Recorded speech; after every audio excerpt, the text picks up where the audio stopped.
पंजाब की रहने वाली रुक्मणी रियार बचपन से पढ़ाई में ज़्यादा होशियार नहीं थीं। उन्हें बोर्डिंग स्कूल में इस उम्मीद से भेजा गया था कि वहाँ अच्छी तरह से पढ़ाई करेंगी, लेकिन वहाँ 6वीं क्लास में फेल हो गई थीं। लेकिन उन्होंने अपनी इसी असफलता से सबक लेकर अपने करियर को एक नई दिशा दी और आईएएस अफसर बनकर सिविल सर्विस में आ गई।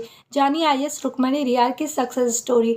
आईएएस रुक्मणी रियार चंडीगढ़ की रहने वाली हैं। उनके पिता बलजिंदर सिंह रियार होशियारपुर के रिटायर्ड डिप्टी डिस्ट्रिक्ट अटॉर्नी हैं। उनकी माँ तकदीर कौम होम मेकर हैं। रुक्मणी रियार बचपन में पढ़ाई में होशियार नहीं थी। उनके परिजन उनकी पढ़ाई को लेकर काफ़ी चिंतित रहते थे।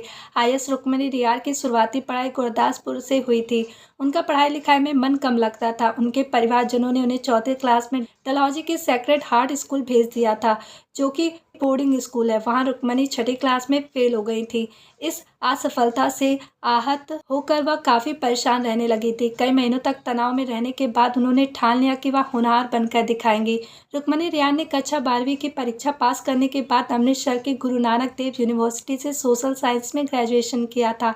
फिर उन्होंने टाटा इंस्टीट्यूट ऑफ मुंबई से सोशल साइंस में मास्टर डिग्री हासिल की थी। इसमें वह गोल्ड मेडलिस्ट थी।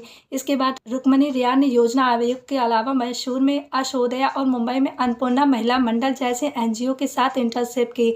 इस दौरान वह सिविल सर्विसेज के तो आकर्षित हुए। यूपीएससी परीक्षा की तैयारी शुरू कर दी। यूपीएससी परीक्षा के लिए रुक्मणी रियार ने सेल्फ स्टडी पर फोकस किया था। इसके लिए उन्होंने किसी कोचिंग का सहारा नहीं लिया था। उन्होंने 6वीं से 12वीं कक्षा तक की एनसीईआरटी की किताबों से पढ़ाई शुरू की थी। इंटरव्यू के लिए रोजाना कई अखबार पढ़े। रुक्मणी कई मॉक टेस्ट में शामिल हुए और पिछले वर्षों के प्रश्न पत्र भी हल किए। आखिरकार उनकी मेहनत रंग लाई और यूपीएससी 2011 परीक्षा में वह दूसरे स्थान पर रही है। उन्होंने हरियाणा के हिसार जिले के रहने वाले आईएएस सिद्धार्थ सिहाग से शादी की है।